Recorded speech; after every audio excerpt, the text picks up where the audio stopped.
Hello, everybody. Welcome to Spin Cycle podcast. Podcast talking to the personalities, the groups, and the brands that make London and the UK an incredible place to be a cyclist. Today, we've got someone I know very well, and I know actually was an inspiration for one of the guests that we had on at the start of this season. So, welcome to the podcast, Gareth Winter. Gareth, welcome to the podcast, mate. Thanks for having me. It's a privilege to be here. No, of course. I think I was you were one of the first people I spoke to about the podcast as well. So really glad we could finally get some time with you. Obviously, this is the first season. There's already been a few out. People know the general structure, but first section we'll do, who were you? How'd you get into cycling? The second part, I thought we'd have quite a good conversation with Gareth, mainly about where he is in the bike industry. You guys will find out probably in the first section that Gareth comes from a cycling family. He's been in the industry for a long time and has been in the cycling world for a long time. And a lot of our listeners, viewers, new are cyclists, so it would be really great to have Gareth there. And then the third part, Q&A, white bib short chat, etc., etc. So let's just start from the top. Gareth, who are you and how did you get into cycling? Yes, hello. My name is Gareth Winter. Who am I? That's a very philosophical question, Cam. I am. I'll start with a cyclist. I'm a cyclist. I'm a creative director. I'm a father. I believe in the kind of, I don't want to sound like I'm in a cult, but like that very stoic Adlerian way of life of, demanding the best from yourself. Trying to be the best person you can be and be better for other people. That's me. But cycling really started in my family with my grandparents. My granddad and my nan, they grew up in post-war Britain. They were alive during the war. My nan was what's that word? That's it, evacuated. My nan was evacuated to Wales during the war, but she was from Battersea. She grew up in, the workhouses in Battersea next to the factories. My granddad grew up down the road, and they met at a cycling club. And, for post-war Britain, I think this is a topic we should get onto a bit more, but why did you take up cycling?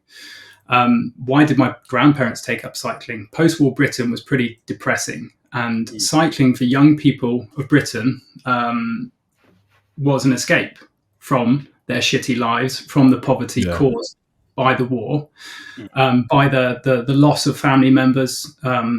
It was a distraction, and I think the cycling community back in the 50s was really powerful and really connected. Nowadays, it's very much social media, which is great because social media, I can talk to a cyclist on the other side of the world that I've never met before and feel really connected to them. But, that real personal connection was very powerful back in the 50s. And my grandparents met at a cycling club, fell in love. My granddad, he was in the RAF doing his national service. He used to cycle 120 miles to his airbase. On a Sunday evening, do his national service, cycle home for the weekend, back to London to see my nan, and so he got through. That was his training, and he'd spend the weekend racing at Herne Hill Velodrome, etc., etc. And Nan was far more. He was a racer, my granddad, an amazing time trialist. He won the British all-rounder in the time trial world a few years running. Did 24 hours, 12 hours. Every discipline of time trial you can imagine, and did really well. But my nan, she was a social butterfly. She was the community club member archetype. She connected people, and so they were a great duet. That leads to my dad inevitably going to become a cyclist when you grow up with nan and granddad. And he took up cycling and racing because it was in the family. He met my mum at Peckham at a roller racing event. These days it's called like Rollerpalooza. Do you know Rollerpalooza?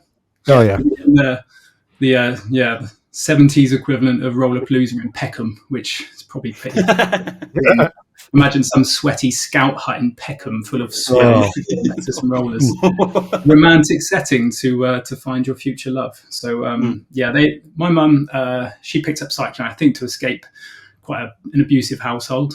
For her, that was her escape. Yeah. Along came me and my brothers.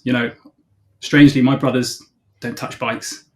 They're not cyclists at all. The complete opposite. Whereas I always loved cycling, but I think in my childhood, cycling was so normal. We'd cycle to school on a tandem, where everyone else was kind of being driven to school, and we'd turn up in like baggy yellow fluorescent weird stuff and dodgy like polystyrene helmets in the 90s.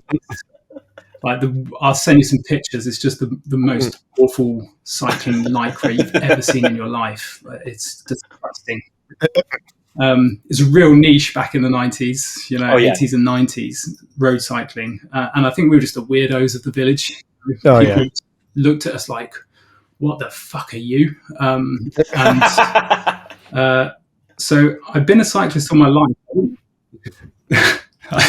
Cam's got a delay there, but I think cyclist. I've been a cyclist all my life, but I didn't really know I was a cyclist because it was just so ingrained in me. And it wasn't really until Team Sky came about that I realised I was actually a cyclist, and that inspired a new wave of what cycling meant to me.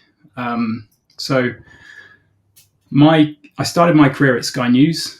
As a graphic designer, a motion designer for Sky News, and my job was to, be the first for breaking news. So whether that was a US election, a royal wedding, a dictator being assassinated, we were there at the front line of news, getting the story to the world. That was back in 2010, and then Team Sky was formed in 2011.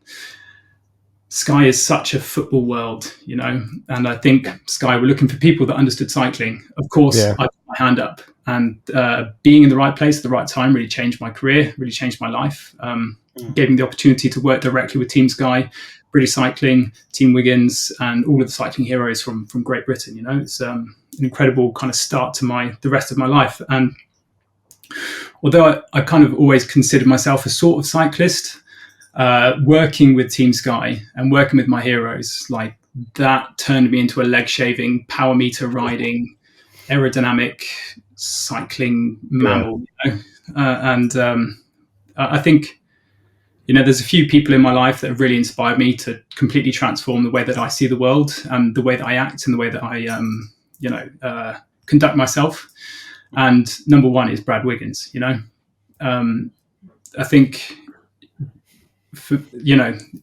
my grandparents took up cycling post-war Britain. The purpose isn't too dissimilar to actually, if you look at people who took up cycling during COVID, that was an escape for many people. It was about freedom. It was about getting out. It's about getting away from, the troubles you might be facing. But then for me, why did I take up proper cycling, not just riding my bike, was due to the inspiration of Brad Wiggins winning the Tour de France, the Olympic Games, Sir Chris Hoy, Vicky Pendleton, that whole wave of cyclists from 2012 really kind of made me question, what is it about cycling that you love?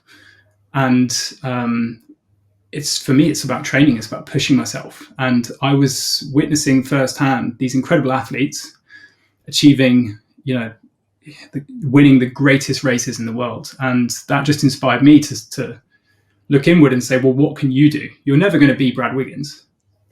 Few people can, no one can. But you can be the best version of yourself. So what are you going to do to, really get out there? So my relationship with real kind of road cycling was all about how hard and how fast can you push yourself? How can you continually see progression?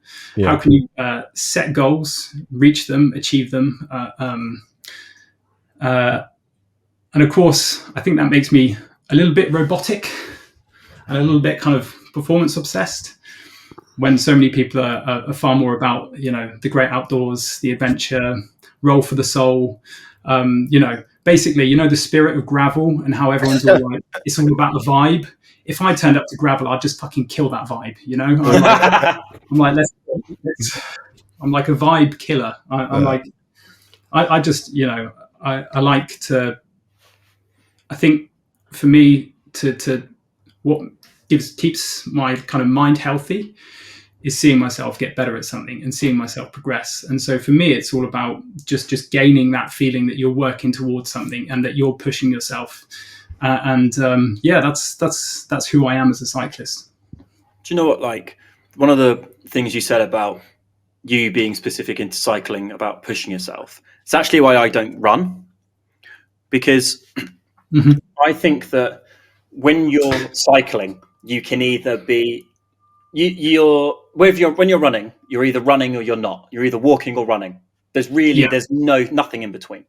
But when you're cycling, it can be, okay, I'm just going to go out for like a relaxed spin. I need to actually just pop up to the shop. I'm not going to sweat because I'm wearing clothes. Or you can take the trip. You can do it. Or you can ride with your friends. Or you can, I think there's so much range within it. And that's actually why, I also think that's why a lot of people are doing cycling now.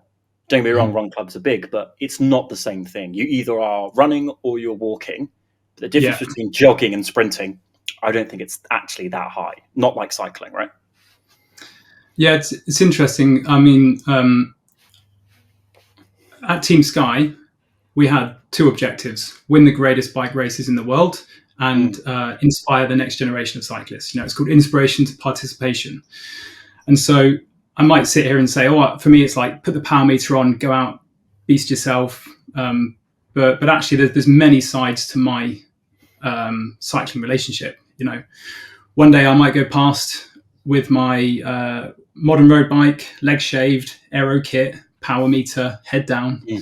And the next day you'll see me on a fixed wheel with a child seat on the back, full civvies, off to get a loaf of bread with my son.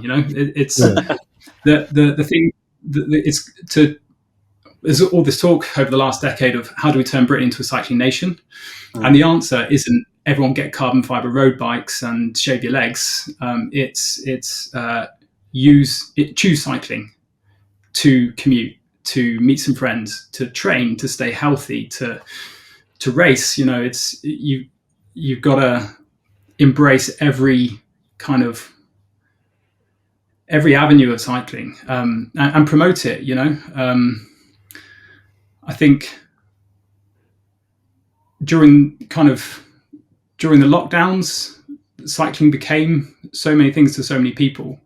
And I really thought quite early on, the first kind of year, that wow, Britain can become a true cycling nation, like the Dutch, like the Belgians, like it is on the continent. But I feel like we made kind of one step forward and maybe 10 steps back over the last year, maybe. But maybe I'm being cynical.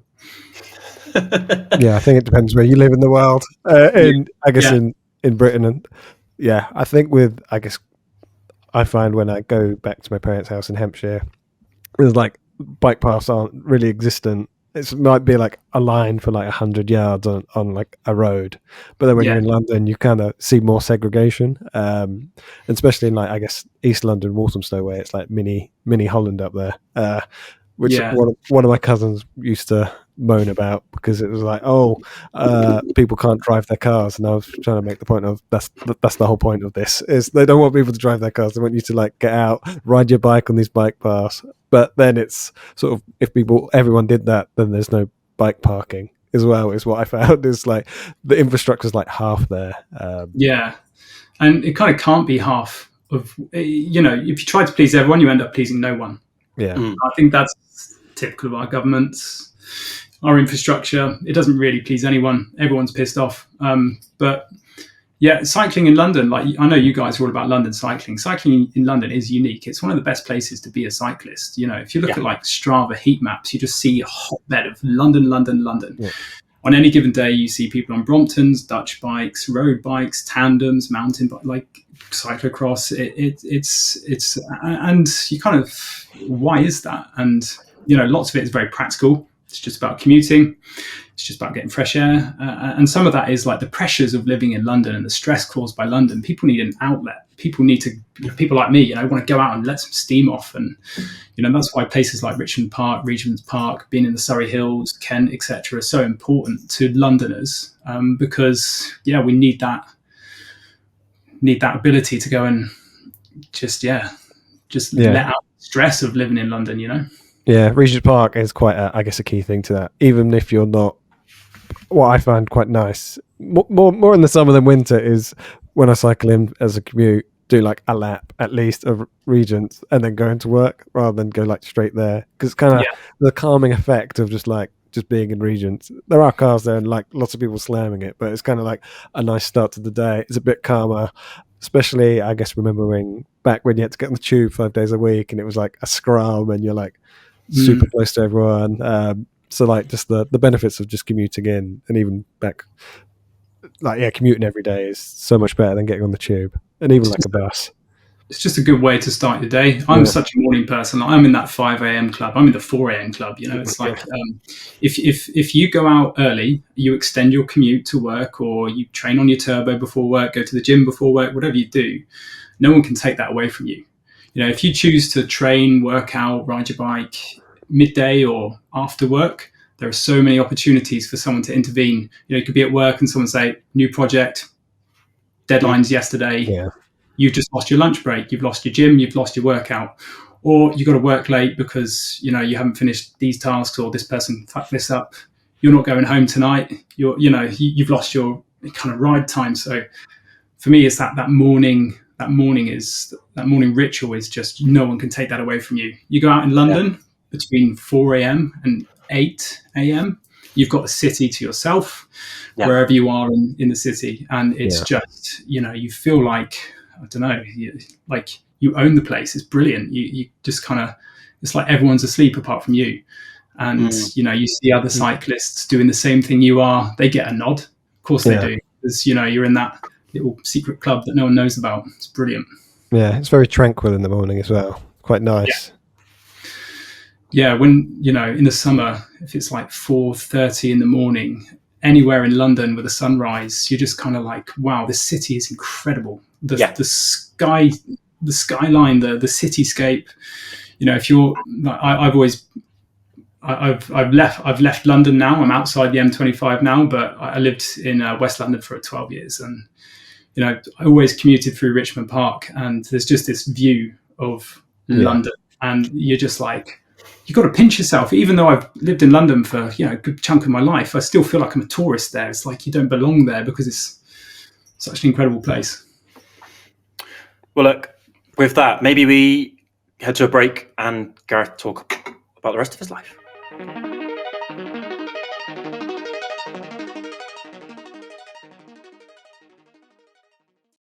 Welcome back, everyone. So, Gareth, in section 1, you mentioned about, I guess, putting your hand up, start helping with the, I guess, Team Sky. Can you tell us about, I guess, how you and Team Sky, I guess, evolved together, grew the brand to the, I guess, colossal dynasty that we know it, and then also how, I guess, being around that many, I guess, elite athletes, at the time of their pinnacle, what was that like as well?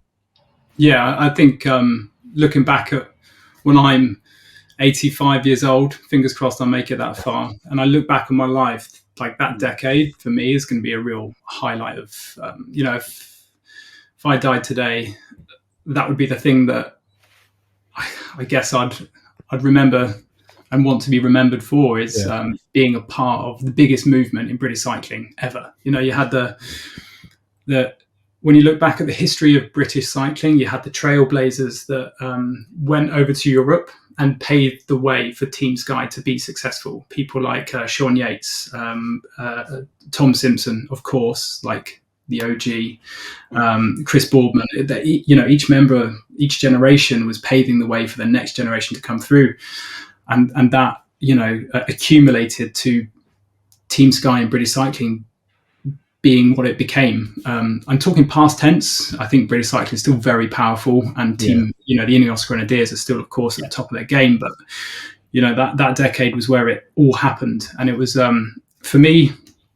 I grew up in a cycling family. I was studying at Swansea University, and the Tour of Britain came to Swansea, and it went up this hill called Constitution Hill, which is like a 15-16% cobbled. I know it well. Right, okay. My family are from Swansea, and I think my older brothers cycled up it. I haven't. I saw it when we were back earlier in the year. It's cobbles and like 25%, right? It's brutal. It was no, back in the day, it was no cable car route, so it's just a vertical wall of angled cobbled stones, so the vehicles can climb it, and it's horrible. And I lived at the foot of that climb, and came out to see Team Sky at the Tour of Britain. And this gives me the perfect excuse to pull out my bag of cycling jerseys. This is like this is like a pot of gold at the end of a rainbow. Speaking of rainbows, first jersey, and it is a rainbow jersey. This is Cavs World Championship jersey. Sick. But the Team Sky riders were all in the Rainforest Rescue kit.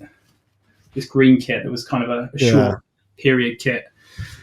And I think Russ Downing was the first rider up Constitution Hill during the race. But, that was back in 2010. And I watched them race up Constitution Hill. And then I got a phone call from Sky saying, "You've got an interview, come and meet us." And within a couple of weeks, I had a job at Sky. So I went from kind of watching watching some cycling heroes fly past my front door, and then I was at Sky, and they all came to Sky Sports for a big media event. And I remember Brad rocking up in like some flared jeans and the kind of the sideburns, looking very cool and very mod, and very disinterested at being at Sky Sports. And it's just a little kind of, I don't think any of them realised back in 2010, 2011 that they were about to become the greatest cycling team in the world.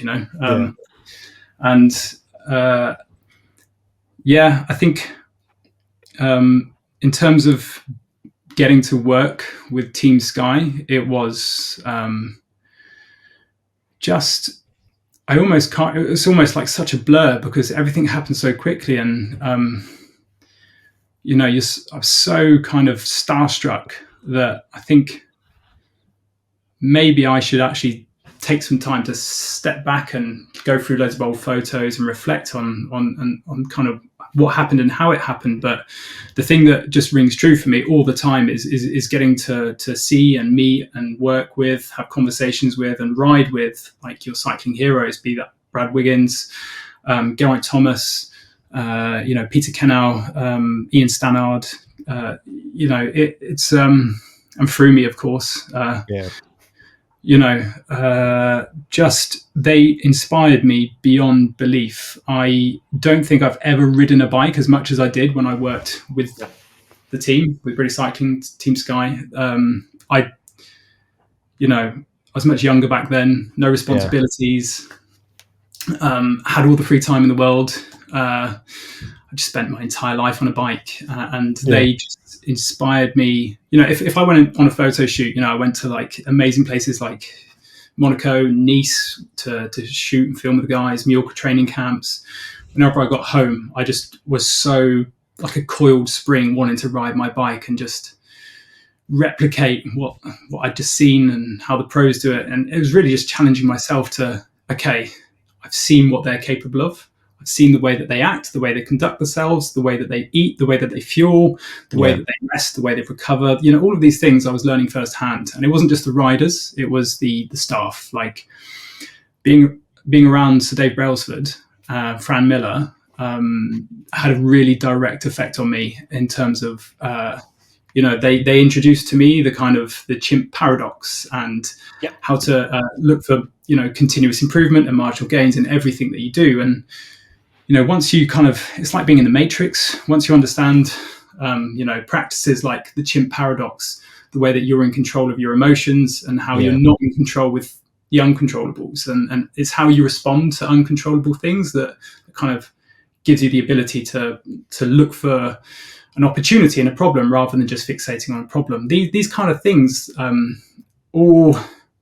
just absorbed them, like a sponge, took the beginner's mindset, and through using cycling and winning races as a metaphor, took the application and the methods of how to be world class. You start to take them into every aspect of your life. So for me, it was like, how do I become the best cyclist I can become? How do I become the best human that I can become? How can I become the best creative director that I can become? How can I have the best relationships with people? It's a practice that you can take into every aspect of your life. And so it wasn't just the cyclists that inspired me. It was the staff too, the chefs, nutritionists, the performance coaches, the management, so Dave Brailsford, Fran Miller, etc. They transformed my life. Came from very humble backgrounds. My dad's a building inspector, my mum was a cleaner. I never imagined that, I could change the way that I look at life. I wish that I knew what I knew now, much younger in life. You kind of think, why doesn't anyone teach this stuff? Why don't schools teach you how to receive information? Why don't schools teach you how to respond to problems? Why do they just teach you, A plus B equals C? Why do what? I'm going off on a bit of a ramble now. But, So you kind of lived and breathed marginal gains. I was Mr. Marginal Gains. And actually, I got to a point in my life where I kind of thought, you've programmed yourself to remove emotion from pretty much every aspect of your life. So you can approach it with logic, and so that you can approach it with an opportunistic mind, blah, blah, blah. I got to a point where I was like, I don't even think I'm fucking human anymore. Like, I don't think I cried for like a decade. It was like a brick wall of a man. But since having a son, young Zep, he's completely destroyed that. Like, that wall is just a rubble of dust now. I'm an emotional wreck. The smallest things makes me cry with, happiness and joy because of the emotions of being a father. And it's probably done me a lot of good. Can I ask a question about? Can I ask a question about when Team Sky first arrived? So, NJ and I remember Team Sky and building on the Olympic legacy and things like that. But I've only heard about it secondhand, and you're able to tell us firsthand.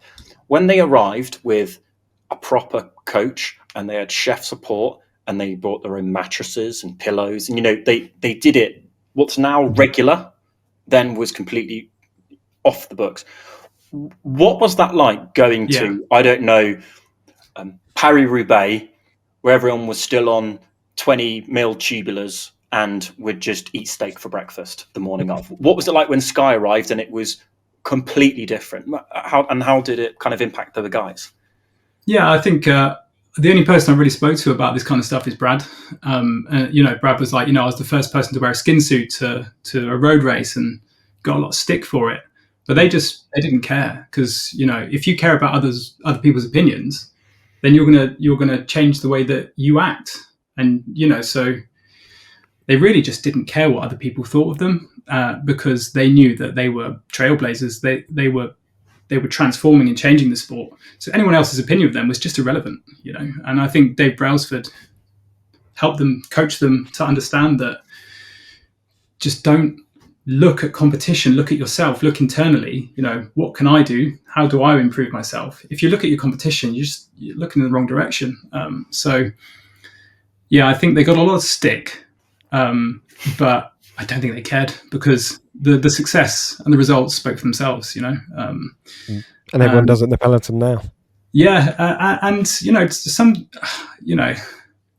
Team Sky did change cycling many ways for better. The better ways outweigh the negatives. But when I look back and watch old racing documentaries, like a couple of weeks ago, I watched the Greg LeMond documentary. Cycling was so much more exciting.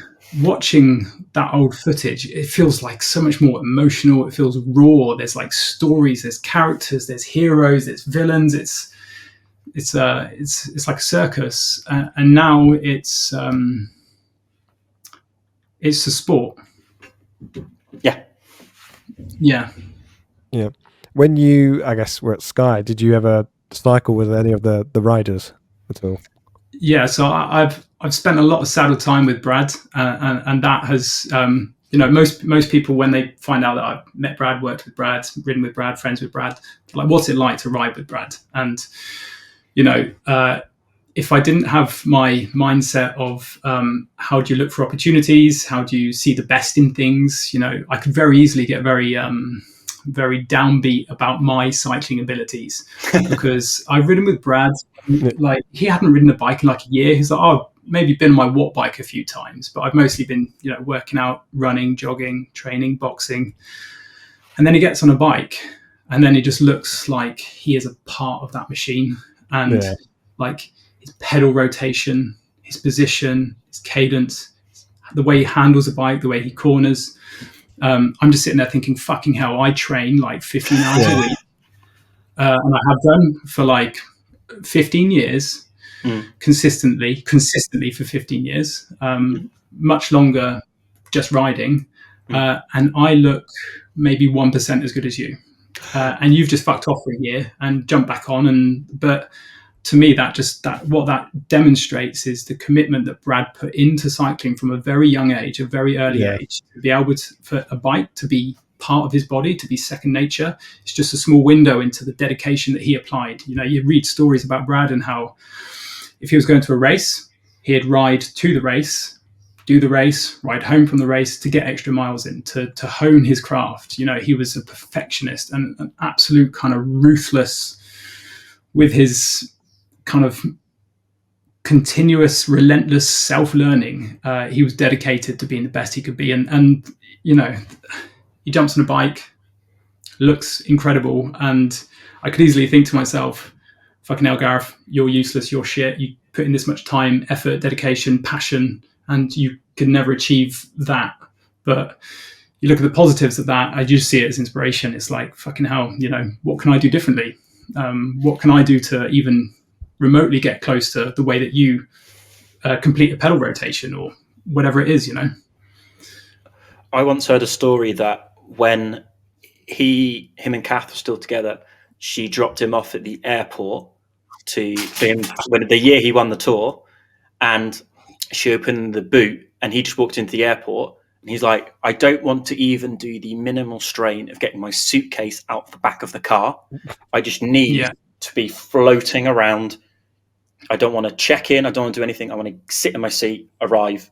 He says, I don't want anything. I just want to be focused. And that was like the week before the Tour started. He was just completely in the zone. I think he said as well, maybe in the same interview, that he didn't want his kids coming to the Tour because he's like, Daddy's got to be so in the zone. If I see you on the side of the road, or if I see you at a stop, I will be out of the zone. I need to forget you exist and just be this Tour de France winner, and everything else immaterial. Don't care. Yeah, and I think in when he looks back, he talks about how he was an asshole, and that's who he had to become to be the best in the world. And I've seen that firsthand, especially at the velodrome. We spent a lot of time with British Cycling Team Sky in the velodrome in Manchester, especially around Brad's hour record training and Brad's, I don't want to say attempt because he took it in Lee Valley. And you could see Kath carrying the track bikes, and the family was committed to his success. But in terms of not talking to his kids or looking at his kids during a big race like the Olympics, he walked past them at the Olympics while they was in a cafe. In terms of I've seen, let's take Ben. So Ben, Brad's son Ben, is a cyclist now, very capable cyclist, and his junior career has surpassed Brad's junior career if you looked at them side by side, age by age. But in terms of being a father, I know how important that is to Brad, and what I've seen of Ben proves that although Brad's methods might sound extreme, that take Ben as an example, has become a very wholesome person.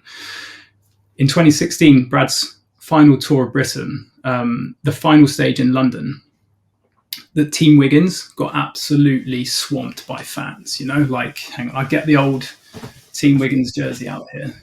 Oh, I love this Team one. Wiggins. This is one of the most iconic jerseys for me. In full stop, this is my favorite. That was one of the best setups. It was like Giro helmets, Pinarellos. They were riding zips. They had the Rafa kit, Oakley sunglasses. Like, like a peak. That's still for me like peak setup.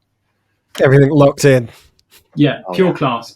Like Owen Dall, Brad Wiggins, like it's just anyway. The final stage, they were just swamped. The Team Sky van was there, and it was empty. All the fans were around the Team Wiggins car, and I can remember seeing. I was in the kind of Team Wiggins area, taking some shots and stuff, and there was this young girl trying to get an autograph from Brad, and I think she had a little cap, and she was trying to get it signed by Brad, but she was getting completely engulfed by, big burly cycling fan men who were kind of crushing her against the bollards trying to get Brad's autograph, and this girl was completely lost, and I spotted her, and so did Ben. Brad's son Ben spotted her. Yeah, he walked up to her and took the cap off, went up to his dad and said, can you sign this for her? And Brad signed it and then went and gave it to her and took a selfie with her. And it was like, for Ben to spot that girl and do what he did because it just tells me what a good person he is inside, So yeah, going back to the point of kind of Brad's ruthlessness, I think that's what we see in the public eye at race day. What don't we see on training days, on Sundays? Like it's what you don't see that really counts. What you do see is all kind of without context. I think another, in terms of riding with pro cyclists, like up here, I've got a photo. This is one of Michael Bland's mountains photos. Yeah. The Col de Gareths, that's kind of where Team Sky used to train. From the heart of Monaco. For me, like that climb is in 2019 when Team Sky came to a close and became Team Ineos. I spent the last week with them before the exchange, and I got to ride up here with the riders. And for me, that's a memory that will always, that's always sits close to me. Of the last filming days with Geraint Thomas, Chris Froome, going to their apartment in Monaco, stealing one of their Pinarellos and going out for a ride was just like, for me, it's like complete closure on that decade of Team Sky before Ineos took over, and that's why this hangs here, like in my office. Yeah, that reminder of the incredible decade we had. What's the pro set? How does the pro setup feel? I just want to ask this question. This is like pure through the keyhole stuff, and I think NJ wants to know this maybe as well. Yeah. When you're turning up at a hotel and there's someone going, "Can I have your suitcase?" and they go, "Breakfast at 9, a little bit of yoga," and then there's a car supporting you. You take stuff out of your pocket, you give it to the car. How does it feel going from, I was at university, then I worked at Sky, and now I'm training with the world's greatest cycling team, maybe that it's ever seen, and I'm on a training camp where I'm being treated like one of the greatest athletes in the world. How does it feel for you personally? Does it kind of make your head explode? Yeah, it's just you just sit in awe of the resource that a professional rider has. Famous phrase is comparison is the thief of joy, and I think many keen cyclists want to compare their numbers to pro cyclists. I'm totally guilty of that myself. I've definitely spent periods of my life where I've been trying to get Chris Froome's BMI, his cadence, his power output, and failing miserably, and actually to the detriment of my health as an athlete.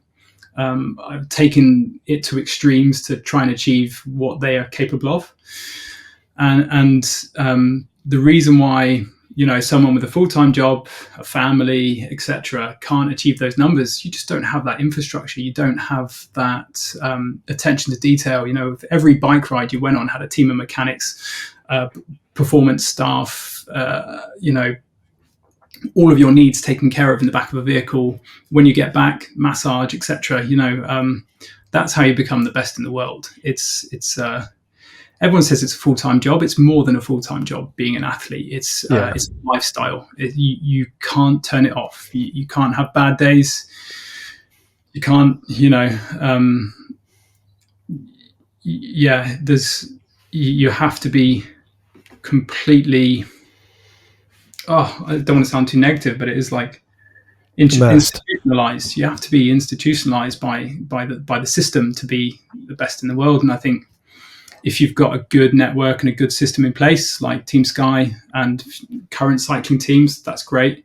In the past, the institutionalization could have been more like bullying, could have been more like banned substances, etc., etc. But yeah, I think often I think to myself, Gareth, you grew up in a cycling family. Why didn't you try to become a pro cyclist yourself? And of course, when I was young, I never thought that was even an option. We lived in the countryside, and there were no cycling clubs where we kind of moved to. We moved away from my parents' cycling teams, etc., and clubs, and moved into the sticks. And so cycling, when I was young, became a real recreation thing, not a club community type thing. But I often ask myself, do you think you have what it takes to be a pro cyclist? And I think the answer is yes. I'm very driven, militant, love routine, love positive habits. But, at the same time, I'm very thankful to be able to just have cycling as something that I love and not something that I could grow to resent. I think there's definitely a trap with ex-pro cyclists that many ex-pros who retire fall out of love with cycling, and it's probably due to their relationship and the behaviours of being pro cyclists that have stopped them from remembering why they took up cycling in the first place.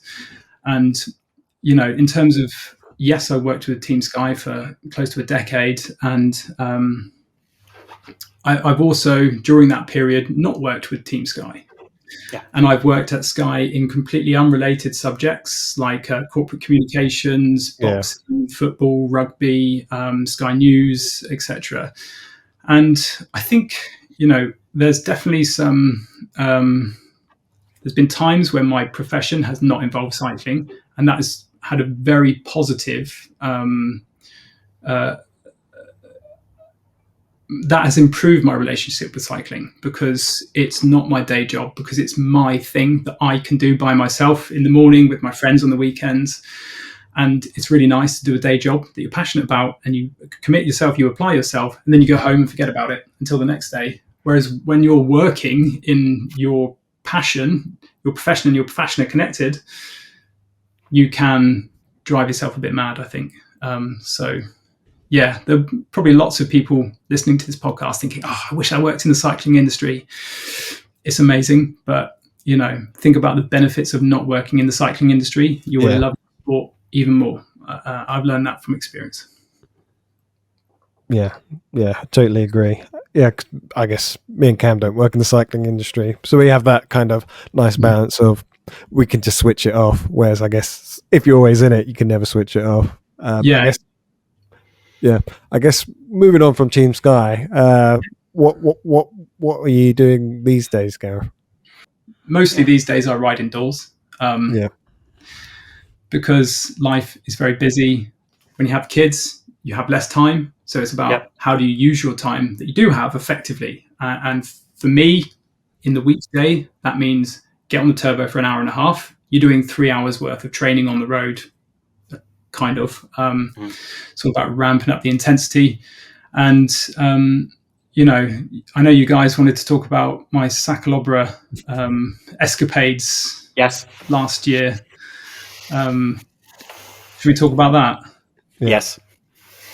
Okay. So I think, last year I moved out of London, moved out of the M25, and very quickly, you guys know how amazing the kind of London cycling scene is. Yeah. When I lived in Richmond, I could jump on many WhatsApp groups and find a group of people to train with. And for me, I have two speeds: no gas and full gas. So we go out on a coffee ride with some friends and chat. There's a WhatsApp group for that. If I want to go out with a chain gang and get my head kicked in, that old quote of like, you don't rest when you're tired, you rest when the gorilla's tired. Like that's, I had a chain gang for that on a Saturday morning, when you leave that kind of hub of cycling communities and kind of little tribes that you can flutter between, and which is brilliant. It's kind of you and your bike. And so for me, it was like, how do I stay focused and don't let go of being who you are? Because fundamentally, part of me is being someone that challenges themselves, pushes themselves. When I became a father, so many people came up to me, a few in particular that really pissed me off. And they were like, Gareth, you're gonna get fat, you're gonna get unfit, you're gonna have no sleep, telling me all of these things that they wanted me to become. Yeah. And I just kind of thought, no, I am not. Just because I become a father, I am not going to let go of who I am. And also, I firmly believe that, your health is your wealth. And that if you can take the time, just an hour and a half a day to self-prioritize, you will be better for other people.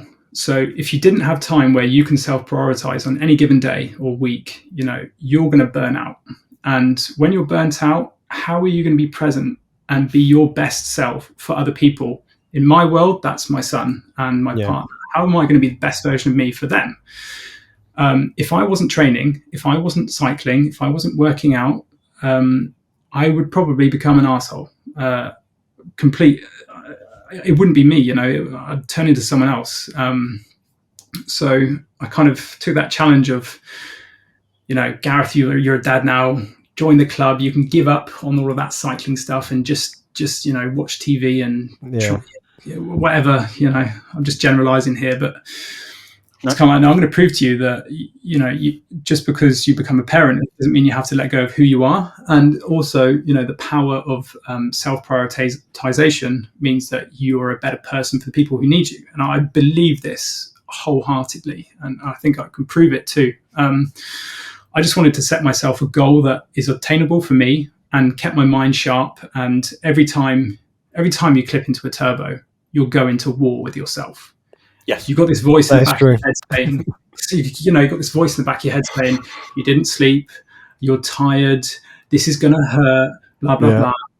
If you have the courage to confront that voice every day and say, no, I'm going to fucking show you, let's get to work. I'm going to, in spite of you, going to put the number out that I need to put out today, whatever, when you've got a training goal, it's very easy to silence those voices because you've got a purpose, and so an easy purpose for me was, let's go and do some climbing, so I set myself the goal of Sa Calobra sub 30. It's a goal that I can achieve. It's a goal that I've nearly achieved. And with that time that I have, it's kind of a half-hour effort is brilliant if you're a turbo warrior like me, limited time to train for. And so Mallorca, let's start with Mallorca. Mallorca is, for me, one of my favorite places to ride because I've been to the Mallorca Training Council Teams Guy. Because I've got those memories. I've also got amazing memories of with my dad cycling there. My dad, he had leukemia. The doctor told my dad, you will struggle to walk unaided, let alone ride your bike again because of leukemia. So he took that as a challenge, really, and started riding to the local cafe and back. And before you know it, he went a bit further, and a bit further, and a bit further, and eventually he got to the point where we went to Mallorca. He climbed up Sa Calobra, and for me, that was like the celebration that you've got through leukemia. That's amazing. You're clear, and so the island has loads of really fond memories for me. And you can say what you want about Mallorca; it's a bit oversaturated. It is a mammal mecca. It's become like, it's the Richmond Park of Mallorca. But, I love going there still. I think it's a great place, especially if you have a family, because you can do the beach and you can do the cycling. You don't need to go far to see some amazing things. A 2-hour ride in Mallorca is about all I do when I'm with my family, that's a great ride. So I was like, I've been to Mallorca pretty much every year for 10 years, I've come so close to doing under 30 minutes. I think my best time before going last year was 30 minutes and 19 seconds. Ooh. And it was like, Gareth, you can convert that. When you did that, you didn't have this, you didn't have that, you didn't have this, you didn't have a wax chain, blah, blah, blah. Put all those things together, bang, like, you've nailed it. So my analytic marginal gains mind goes on Velo Viewer, best bike split, figures out, can I do Sa Calobra sub 30? Everything says, yes, Gareth, it's going to be a piece of piss. You've done the training. Here's your FTP. Here's your kit. Here's your, here's all your marginal gains. Here's your aerodynamics. Just go and do it. And so last year, me, Becky and Zepp, we went on a little family cycling holiday. And I probably ruined their holiday for them. Okay. My obsession to this commitment to doing Sa Calobra in sub 30. But no, I think we all had a great time. The reason I wanted to Sa Calobra sub 30 is just because that's a benchmark. It's like, it's always, like a 10-mile time trial has a benchmark. If you can do a 10-mile TT in under 20 minutes, you're good. If you can do it in under 18 minutes, fucking awesome. Sa Calobra in sub 30 is considered a really high benchmark. So just to prove to myself, that I've still got it, in my middle age, et cetera, et cetera. I just wanted to go and get it done. And the first effort, I went up there. I was looking at my power meter. Everything was going to plan. And I thought it was just inevitable that I just hold this power, get to the top and job done, go in and put your feet up on the beach. But halfway up, my seat post slipped. It went down, and it went down and down and down and down. And Oh, no. I can't do this. So I sat up and just hobbled to the top and was like, that's fine, the thing is, you put your bike in a bike box, you fly to you get your torque wrench out, and then you do it to the recommended torque spec. The recommended torque spec on seat posts and stems is just what manufacturer can recommend that you marginally over tighten your component and crack some carbon. They don't want to take that risk. So I always think they give you a number under, and I followed the rules, and my seat post slipped, even with carbon gripper paste, Yeah. So I got back home, put it back to the right spot, tightened it up without a torque wrench, blind, just give it the old, do it until kind of like it sends a shiver down your spine, and then it's tight enough. I went back the next day thinking, okay, same thing. You've got your aero socks, skin suit, aerodynamic lid, lightweight sunnies, waxed chain, a lightweight bike, taking the bottle cages off. This bike's as light as I want it to be. Just go and turn the numbers out. And I think I did I can't remember now, it's just over 3 minutes. It was like 3 minutes and 5 seconds or something. I can't remember. And I got to the top and thought, that's fine. You can be really content with that number. That's a really good number. That's a good benchmark, 30 minutes and 5 seconds or whatever. But then I started cycling home and just thought, no, Gareth, that's not who you are. You're not someone who puts out a bold statement and then accepts. You've got to prove it to yourself. And also, I want to be, this is a bit more philosophical, but to my son, at the time, he was like just over a year. Mm-hmm. He's got no memory of this time in his life. He's never going to remember or care that his dad did Sa Calobra in under 30 minutes. It's just not relevant.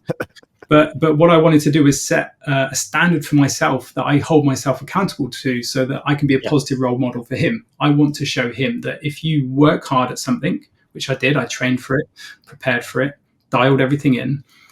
If you work hard for something and you're prepared and you have the courage to go out and give it your best, then you can achieve anything in your life. I want him to know from a young age that he can live his life fearless, because failure is fear. The fear of failure is something that blocks so many people from achieving their true potential. So I want him to live his life without fear. And the only way I can do that is if I show him, So I kind of thought, right, you're going back the next day, Gareth, and you're gonna do it in sub 30. And I can just remember the thing is, when you go out, hill climb is a great metaphor for life, for personal struggles. I kind of, if you tell yourself that you're going to meet a target, say it's a climb, as you go up that mountain, you will experience every emotion, every positive thought process, every negative thought process, as you go up that mountain, you will you will feel fear, you will feel hate, you will feel elation, you will feel the surge of adrenaline when you're feeling positive. You'll feel the almost opposite when you feel like you can't do this, and these voices in your head, you just learn how to control them. I can remember just getting close to the top. I could see that by the splits on my computer that I'd made like a 20-second gap on my previous effort. But the closer I got to the top, the shorter that gap was becoming. And it got to a point where I was like, the maths doesn't look good here. You could very easily do a slower time than you did yesterday. And thoughts like that, that's almost enough to make you just stop pedaling and just throw it in and just say, fucking hell, you can't do it. I'm done. Quit. I'm over. But, if you can kind of like find this, if you can overcome those feelings and fight back at them, you can almost unlock something within you that you never knew you had. You just got to look to your purpose. And all I had to do was just picture my son's face, and that gave me the strength to just say, the numbers are going down. Unless you fucking give it some gas now, Gareth, you're not going to make it. So fucking go. You've got nothing to lose. And I think that's the brilliant thing about cycling, is that it just teaches you so much about yourself. Yeah. And you learn so much about who you are from riding a bike. Because when the going gets tough, what do? Do you give up? Do you quit? Or do you press on? And at the start of your cycling life, you might quit, and that's fine. But next time you might go a bit further, and throughout the duration of your journey, you'll slowly start to unlock this like inner strength, and that's why I love cycling. It's like it's given me this inner strength that I never could have achieved without it. It's one of the hardest sports in the world. Like I think that's why I love it so much. I've done lots of sports in my life, and nothing comes close to the ability to make yourself hurt and suffer like cycling does. Sound quite masochistic, maybe talking about hurt and suffering, but actually it's at the end of that suffering that you experience the positive stuff, the kind of sense of achievement. And you just unlock a kind of, this kind of David Goggins can't hurt me attitude that I think protects you from the shit that life throws at you. And life throws everyone shit every day. It's how you respond to that shit that kind of creates who you are. And cycling is, for me, the ultimate tool to teach you that.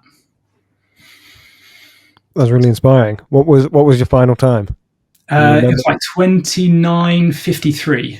Like 7 seconds to spare or something stupid like that. And the worst thing is like I achieved my goal. I got back and figured out 5 different things that I could have done differently to unlock more time. So now I'm already like planning my next trip to Mallorca to go to like the sub 29. It's like, oh, for fuck's sake, I can't switch it off. Never end. I just can't switch it off. So I'm looking forward to going back soon and just bringing those numbers down a bit.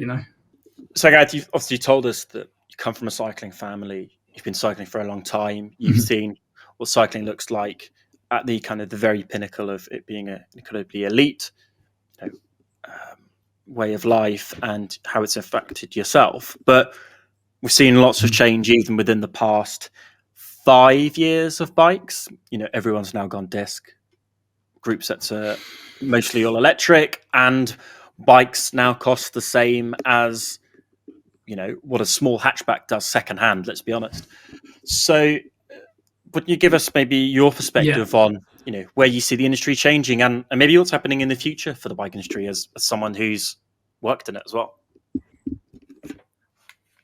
I always think to know where you're going, you've got to understand what kind of where you've come from. I think people taking up cycling today or who've taken up cycling in the last few years, it's not really relevant to them so much because you kind of just take things forward as they are today. But having lived through many eras, decades of cycling, my first road bike was really my dad's hand-me-down, and it had down tube shifters, 36 spokes. I think it had an 1121 6-speed block on the back, now called a cassette, used to be called a block. And cadence wasn't invented then. It was just get up that climb like it's a leg press, not a rotary action. And even in 2010, 2011, I was in Twickenham Cycling Club, really old cycling club. It's brilliant. Unfortunately, these days it's much smaller and it's kind of taken a bit of an impact of the way the world's gone. But when I was in Twickenham Cycling Club, the president was a guy called Graham McNamee, and Graham McNamee was a talent scout for British cycling. He found people like Joanna Rousel and took them to the world stage, and he was the president. He raced the milk race, and he really put everyone under his wing and gave them all of his time and commitment to helping them become the cyclist that they wanted to become, whether that was a social rider who rides for coffee, whether that was a racer, junior team, women's team. He really cared about every aspect of cycling. And even back in 2010, 2011, I was riding downtube shifters on a steel frame bike, 36 spokes. And because of the kind of the cycling boom of 2012, new riders were coming into Twickenham Cycling Club with Pinarellos, with Shimano Dura Ace group sets. And I would say that I was a better cyclist. That sounds really elitist. I was a faster cyclist, a more trained cyclist, and a more experienced cyclist, and they were starting to kick my ass because they were using, the latest technology that I never felt I really needed before, because I was keeping up with everyone on some old, Campagnolo crap from the 1980s. But I kind of I started modernizing my equipment to keep on top of my game. And I think I've got this real kind of, I'm such a contradiction. Like I want to have, I demand the best from myself. I'm all about human performance first. So when it comes to marginal gains, if you're not getting your maximal gains right, then marginal gains are just irrelevant. So if you're doing the right things, you've got your training and competing, nutrition and hydration, rest and recovery. If you're getting those three maximal pillars right consistently, you're doing the right thing. Yeah. But why would you invest all of that time and effort into being consistently good in those three areas if you're going to neglect another area of your life, like your bike, like your wheels, like your kit, etc.? So I demand the best from myself, and in return, I demand the best from my equipment. Because why would you hold yourself back from being the best you can be? And then why would you do that? So as cycling technology has progressed over the last few decades, there have been some real significant game changers, and there have been a lot of marketing waffle.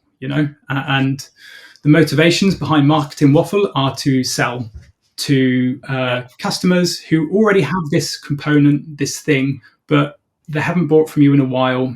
You need to give them the impression that they have to upgrade. Otherwise, they're holding themselves back, and that's mostly not true. I think there's a few really significant things in the cycling industry that have transformed the game. And firstly, go back to like clipless pedals.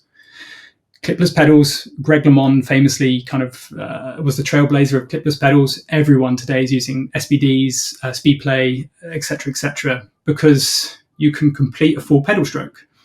Before, with toe straps, strapping your foot into a cage, you lost part of your rotation to gravity, and so the clipless pedal was something that just changed the game. It enabled people to pedal more efficiently, produce more power for the same cadence. Brilliant, like game changer. When we go fast forward to modern day technology, there's so many things out there that I don't feel the need to adopt.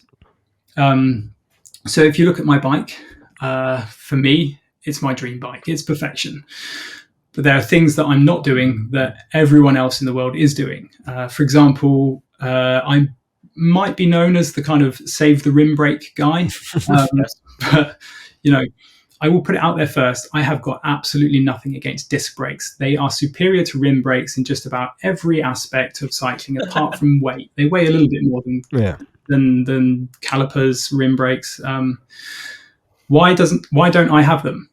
Because I don't feel like they give me any advantage whatsoever. If I was to, in 5 years' time, rim brakes will be extinct, and I will adopt disc brakes. But at this moment in time, I don't feel the need to buy something that isn't going to drastically, radically change my cycling experience.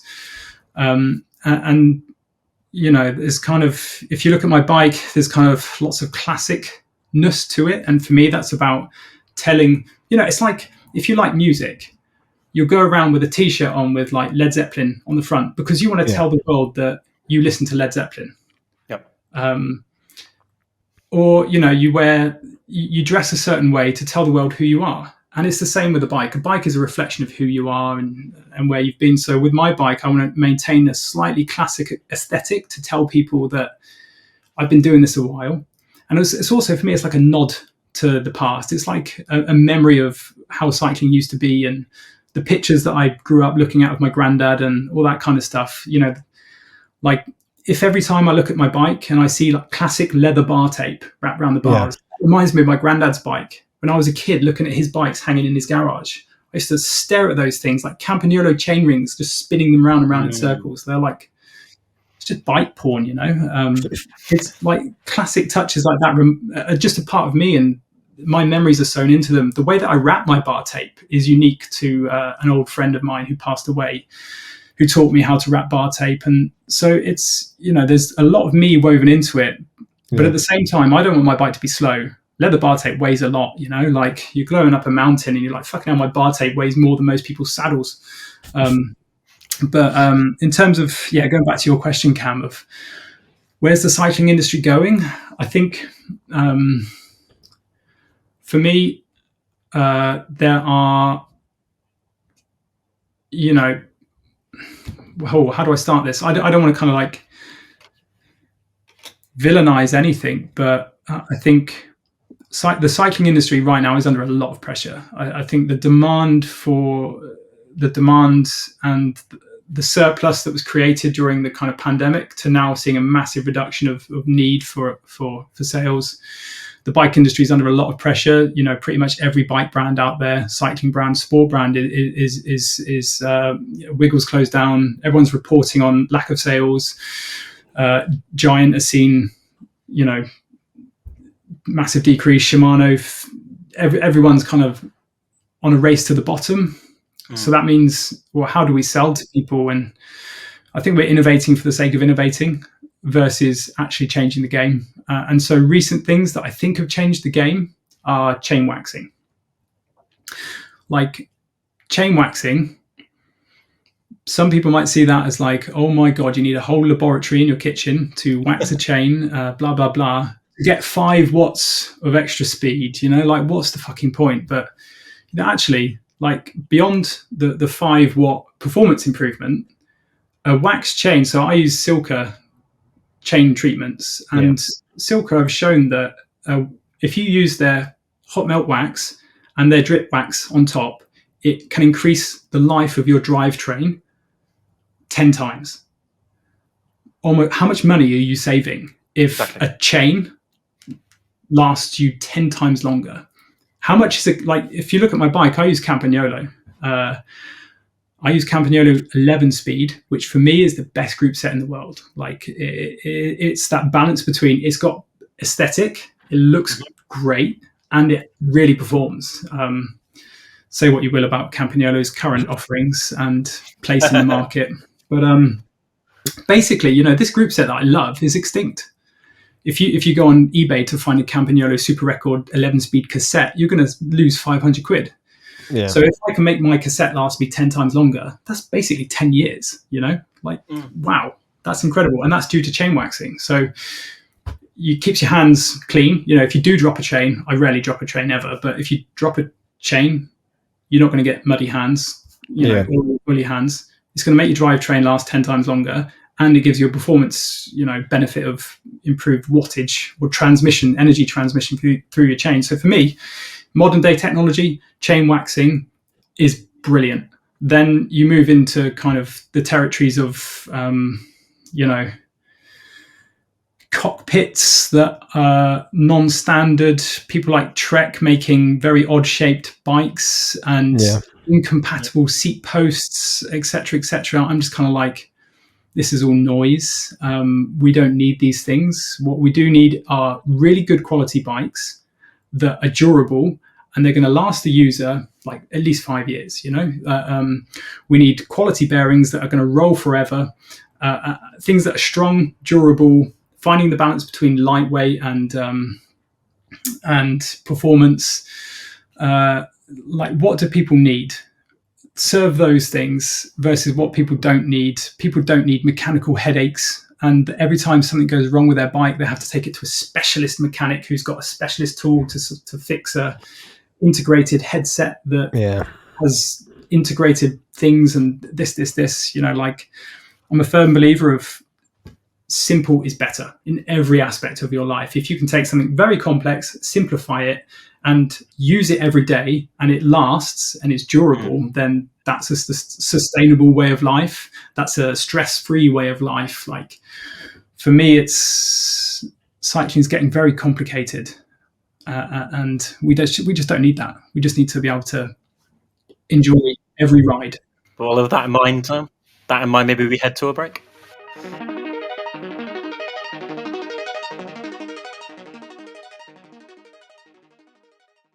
Welcome back, everyone. We're on to our last section, the Q&A. So, Gareth, what is more pro? What do you prefer, Regent's Park or Richmond Park? Oh, this is easy for me. I hate Regent's Park. I hate Regent's Park. It's like it's a necessary evil for the people of North London, and especially if you're working in Central London, it's a necessary evil. On Wednesdays, when I worked at Sky, that was out in Brentford, like proper West London, almost not even in London, I would cycle to Central London at 4 a.m, go and train with the RCC, would do like morning hills all around Hampstead Heath, Highgate, Classic. And it was amazing. Like, you have North London to yourself. You've got all of these amazing hills, Swains Lane, Muswell Hill, etc., etc. Great cycling, empty roads, hill reps. And then for me, Regent's Park is the thing that you cycle through to get to the cafe, not the place where you actually cycle. I've done a few laps of Regent's Park. I've probably done less than 10 laps of Regent's Park in my life. I hate it. It's like I just hate Regent's Park. I don't like cycling there. I'd rather be on a turbo trainer. Honestly, I really would. I find it. It's so, like, all I can explain is being surrounded by cyclists yet feeling completely alone. Like, that's my experience of Regent's Park. London, though. That's my experience of Regent's Park. Yeah. But Richmond Park, I've got a love-hate thing with Richmond Park. When you've lived next, like, Richmond Park has been my back garden for like over a decade. When you've done one lap of Richmond Park, you've done a million. Like, I've done at least 9 laps of Richmond Park every week for 12 years, and honestly, that has bored me to death with the place. I think when you're new to London and you start cycling, Richmond Park is like a Shangri-La. It's brilliant.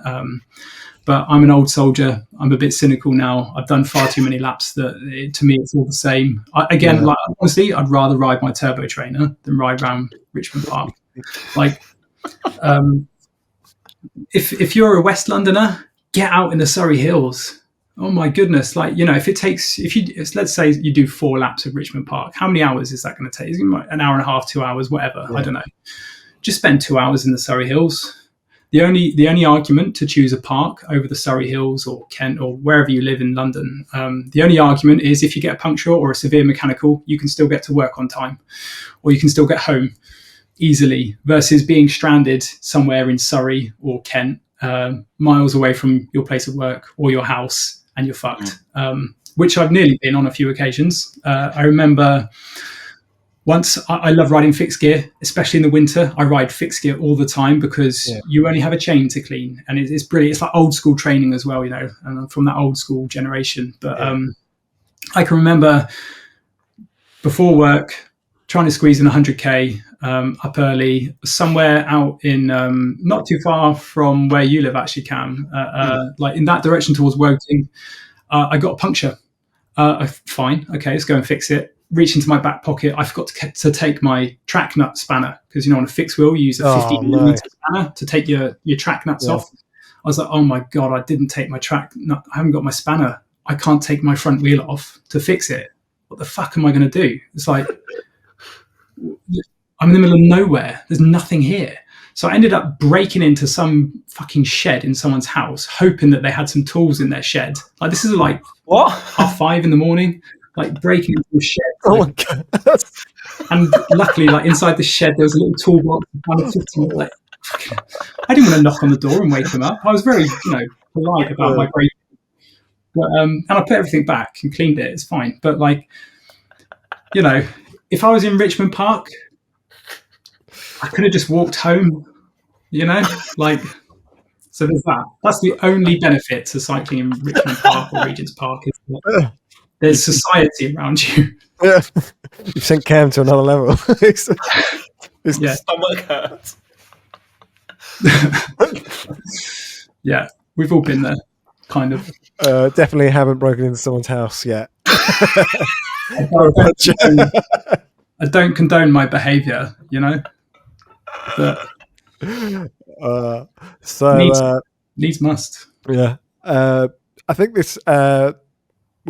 What is your? I guess I'm going to ask you it in this way. What's your favourite cafe stop? I guess around London or around, I guess, where you live currently. And then, because you seem to go, I don't know why I said seem. You do go to a Mallorca every year. It'd be nice if you give a Mallorca, I guess, cafe stop as well. Okay. Yeah. So favourite cafe stop, full stop, is Giro Cycles in Isha, and that is because.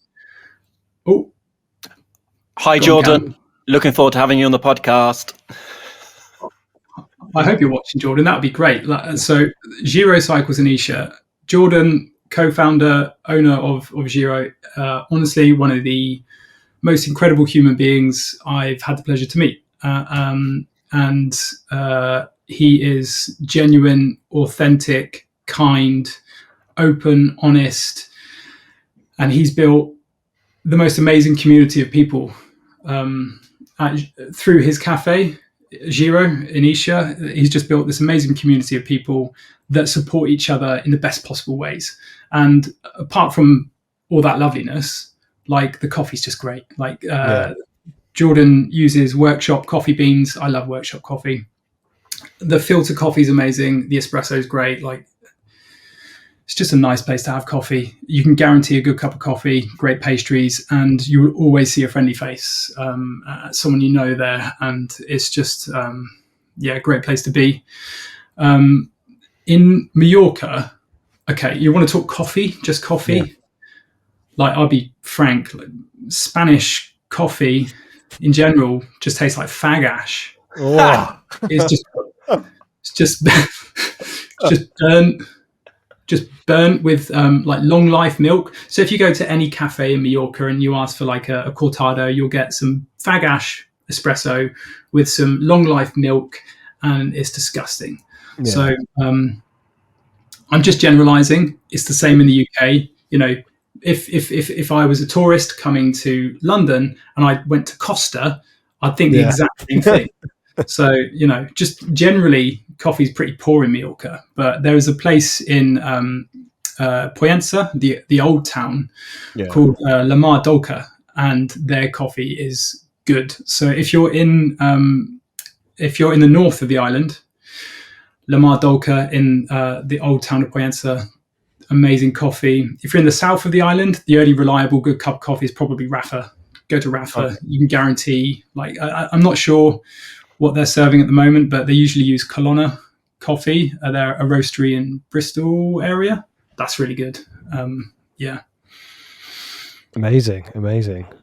I'm going to Mallorca in April, so I'll see. I will send you all of my recommendations. Perfect. Helado, food, climbing. It's meant to be a relaxing holiday with my girlfriend, but bike rentals are always on the tab next to it. Yeah. I'll send you some. I'll send you a bit of both. Bikey stuff and tourism. Amazing. Thank you, Gareth. So we've spoken about some likes here, but what would you say you most dislike about cycling? It could be anything. It could be, I guess, how people's mentality, or it could be about a product. Whatever floats your boat. Go on. Cam, are you expecting a rant from me? Mate, I've spoken to you. I've spoken to you so often on WhatsApp or over DM, but you can do whatever you need to do, girl. Yeah, it doesn't have to be one. It can be many. You can list if you need to. Okay, I give one of my dislikes. I'm just gonna massively self-cannibalize myself here, but cycling influencers that don't really ride their bikes wind me up slightly. So, can you define not riding their bike? Is there like a? So if you go out with the intention of shooting content for your brand ambassadorships or whatever, you will achieve that. Yeah. But you won't really be riding your bike, So if you measure the quality of your ride by the picture you took to impress and get likes versus going out to ride your bike to enjoy yourself or to train hard or whatever your motivations are, I find that really obvious as well. Like the way to be a good influencer ambassador is to go out and live your life and document it. Then you will produce inspiring content that people can relate to or people want to achieve for themselves. If you go out with the intention of shooting content, you're probably creating crap content and no one wants to see that. People want to, social media is like, again, I could really self-cannibalize here. I'm really guilty of being on social media and promoting brands that I believe in, never brands that I don't believe in. And I have done that in the past when I was a lot younger and more naive and more keen to try and assert myself as someone in the cycling world. But now I'm much older and much more at one with who I am. I know who I am. I don't need to please other people. I just need to live my life to the best of my ability. And should we talk? So in terms of things that I dislike a previous version of myself that probably was very guilty of going out to shoot content versus going out to live my life and document it. And I think on social media, if a brand reaches out to you and says, "Hey, do you want to? I will gift you some products," and give us a plug on social media. You're like, great, because what that does is it kind of it makes you feel valued. It's kind of like, but really, you should value yourself based on your own opinions of yourself, not of what an external person, what their opinion of you is. Like you don't need other people's approval. You just need to be who you are. And so, like in the past, when I was much younger, when brands reached out to me, some of them are brands that I still work with today because I love their products and their brand values align with my own. There are many mistakes I've made along the way. Like, remember once a manscaping brand reached out to me and was like, "Oh, Gareth, you're a cyclist. You shave your legs. Would you want to plug some manscaping devices for us?" And I was just like, "Don't think so. It's going to turn my channel into a OnlyFans kind of vibe." But like when you're young, and you're keen and eager to be successful and get likes, you kind of say yes to that stuff. So I think my plea, I'm just sounding so old and cynical, aren't I? No, I think this comes delayed laugh. But I think social media is a minefield. Social media is brilliant. Like, here's an example. My nan, rest in peace, Nan, I love you. She once rode from Land's End to John O'Groats to raise money for the local Girl Guides so they could buy a minibus so they could go on adventures. Amazing.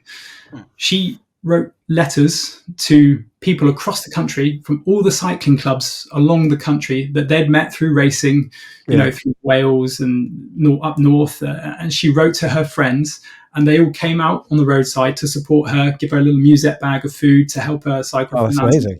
quotes, And I'm just like, fucking hell. If in the 80s and 90s, someone could do that with a pen and paper, why in this day and age when we have social media do people not do much more powerful things with it?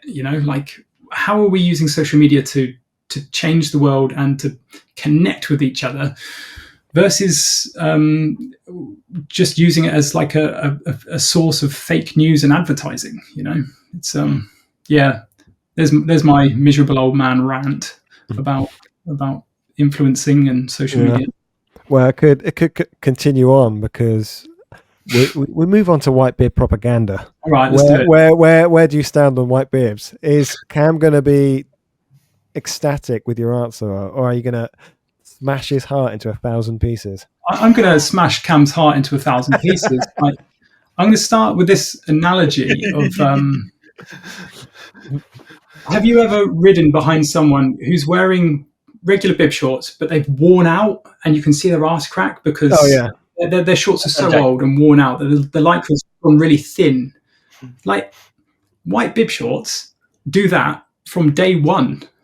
And the smallest hint of rain or sweat is only going to accentuate one's self to one's cycling comrades. So you say they look better. Would they look better in Mallorca than England? Yeah, I don't know where I stand with them. I'm very classic cycling. Like, I want black bib shorts, white socks, etc., etc. I love the classic aesthetic. White bib shorts, I think if you are someone like Mathieu van der Poel, you can probably rock it. Yeah. But mostly, I don't really have a strong opinion because I just think I've got my opinions of what I choose for myself.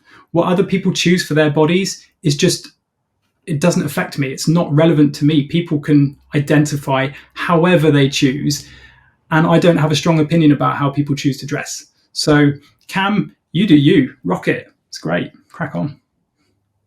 Literally. You do have a right to reply, Cam?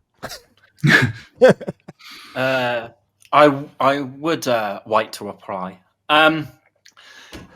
So maybe I won't reply, but maybe I will say, Pints and Pave, will we see you in a skin suit or in white bibs?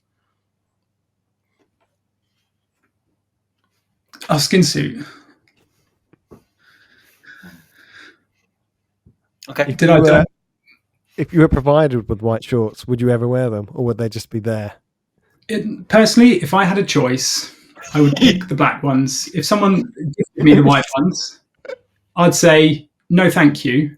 If I didn't have any other bib shorts to wear, and it was white bib shorts or no bib shorts, I'd wear the white bib shorts.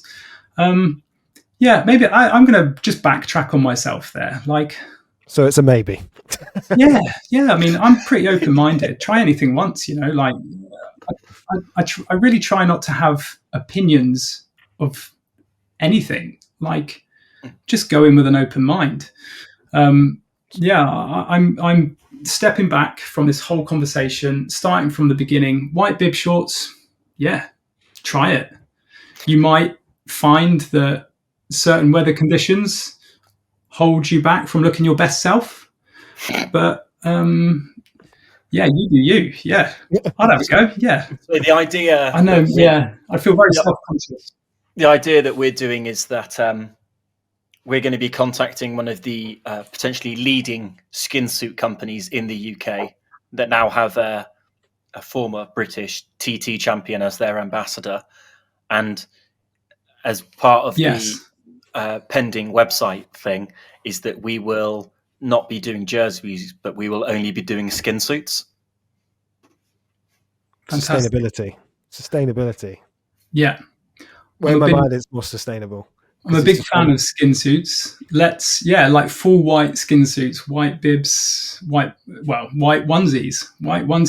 Actually, my son was wearing a white onesie this morning. It was the cutest thing ever. He looked like an angel. Looked like such a cherub. A little peloton of spin cyclists, all in white, would look like absolute angels. Look like cherubs on the road. Go for it. cycling togas. Cycling togas, all off to get christened or something, you know. And then a final section on in this Q&A is couples or mountains, like I guess watching and doing. Yeah, that's really easy for me. I love watching cobbled races. Like, these days I don't really watch the Tour de France, the Giro d'Italia, the Vuelta. I just don't have the time to invest in 20 stages plus. And I just can't do it. I catch the highlights if I'm interested. But the cobbled classics I watch religiously. They are the most exciting races in the world. And, the Tour of Flanders is my favorite race, full stop. Yeah. Then Paris-Roubaix, then Strada Bianca. The three favorite races.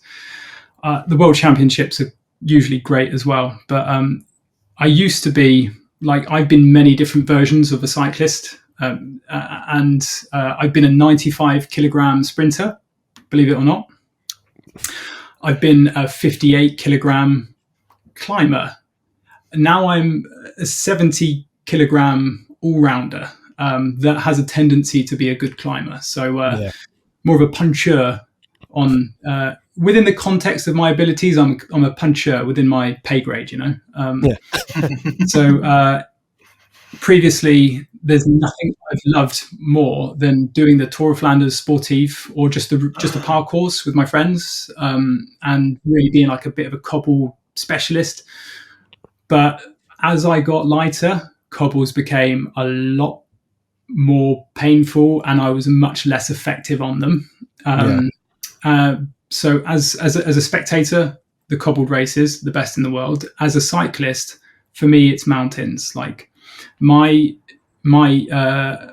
picture of heaven is an endless climb. Like if you just put me on a climb that never stopped and said, Gareth, crack on, I would just enter this Zen-like state of inner peace as I can, infinity looped this imaginary mountain of mine. But for me, cycling is climbing as an experience. And the cobbled races in northern France and Belgium, they are the best races to watch. Track racing too. I love watching track racing. Nice. How long ago did you do the Tour of Flanders Sportive? I think the last time I did it was 2017. The last time? I was good at it then. Yeah. How many times have you done it? But it won't be my last time. I'll do it again. Yeah. Yeah. What kind of setup was running then? Because I guess 2017, everyone was still on around 25s, maybe venturing into 28s. Oh yeah, good question. I was running when I did the Sportive. I rode a steel frame Colnago with 25 millimeter tires. Yeah. If you did it again, would you use your current bike, or would you purposely get a special bike for riding on the cobbles? I just ride my bike. Be great. Like the Flemish cobbles are pretty smooth, they're fine. As long as I'd chuck on a 28 tire and pretty much surf over everything. Yeah. Perfect. Cam, anything you'd like to add? No, I think that's it. Actually, a nice long podcast for everybody to listen to this time. As we said at the start, Gareth's been in cycling for a long time. Lots of great stories. Gareth, maybe to take us out of the show, where can people find you and what can they expect next from you? Where can people find me? I'm an introvert. You can't find me anywhere. Don't come looking for me. But if you do want to find me, I'm on Instagram. It's my name, Gareth Winter. Any support, I always appreciate when people follow me, and I want people to follow me because they're interested in my journey and the message that I try to promote, and that is, to just get out there and ride your bike. What's next for me? That's a really good question. I think I'm currently in a position right now where I'm redefining my entire life, my entire career, and my relationship with cycling. just having a period right now where I'm looking to create my next chapter. So it's a really ambiguous answer, but just stay in touch. I've got a lot of time for anyone that's into cycling. So if you've got questions for me, just comment. I'll do my best to reply. I think one final statement that I just want to make clear is that people's perception of me through social media or having met me or seen me from afar, people often think, oh, Gareth's that like uber cycling elitist snob. Maybe I don't really want to approach him. It's hard, I look a bit like a Bond villain, like quite hard-faced and very smile. I don't smile because I've got terrible teeth. Like they've all been knocked out. It's like, just. Also, just you do look like that. But Swift avatar with the hair. Absolutely. I've spent so much time on Zwift. I have become my avatar. David Brailsford has turned me into. One thing I always just try to communicate to people is, yes, I have the appearance and may seem like a complete elitist, but actually, people. There's so many negative connotations attached to the word elite, and for most people, elite means everyone else is excluded. It's just you and your little elite club. But in terms of me, I demand the best from myself. I demand the best from my equipment. I only work with the best manufacturers, brands, etc. That doesn't mean that I'm not an inclusive person. Like at Team Sky, it wasn't just about winning the Tour de France and Olympic gold medals, etc., World Championships. We had this whole second division, which was called Inspiration to Participation. Yeah. And through Inspiration to Participation, we inspired 1.6 million people to get on a bike in the UK. And that doesn't mean shave your legs and get a power meter. That means jump on whatever bike is in your shed, your garage, borrow it from a friend, and just ride it. And I truly want the UK and London to become a cycling nation. And the only way that can happen is that every type of cyclist is welcome, is seen, is nurtured, and that no one feels like they don't belong on a bike. If someone's on a bike and they feel like they don't belong with the group of people they're with, or they don't belong on the road because of the way that a motorist is treating them, that's not what I want for anyone. So my closing statement is, despite my appearances, I love cycling completely, and in my life have ridden a mountain bike, a BMX, fixie, a Dutch bike, and I just think that cycling is the most beautiful sport in the world. It's the most beautiful way to transport yourself in this world. It teaches you everything about life, and the more people that do that, and the more that podcasts like this can spread that message, the better society becomes for everyone who chooses a bike for whatever reasons.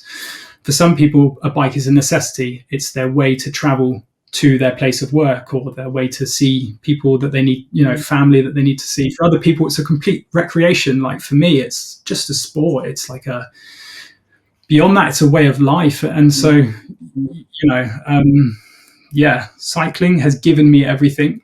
And the gift that my grandparents and parents gave to me of cycling is the greatest gift I could ever receive. Yeah. That's the greatest thing you can inherit from someone is a passion and a kind of a window into the kind of what life can be. I've gone off on a massive rant again. But yeah, we love your rants, Gareth, and I think your passion just shows through. Although the listeners won't know, we've been speaking for nearly 2 hours with you. This is probably going to be one of our longest podcasts, but it was really interesting hearing you talk about Team Sky, your own personal goals, how even in, I guess, dad life, you're still pushing your bike and pushing the limits, and I find it quite inspiring, and I'm sure Cam definitely does as well. Yeah, I mean, we've spoken for 2 hours. I could keep going for another 5. there's so many things I probably wanted to say that I haven't said because I started rambling about something else. So, if anyone's got any questions, I'll do my best to answer. Great. Well, Gareth, thanks for being on the podcast, and maybe we'll do a part 2. Yeah, and thanks for inviting me. It's when you leave the M25, I definitely feel like I'm completely irrelevant. I'm from a generation of cycling that has passed its time, and so just to reconnect with you guys has been great. Cool. Well, Gareth Winter, thank you. Goodbye from me.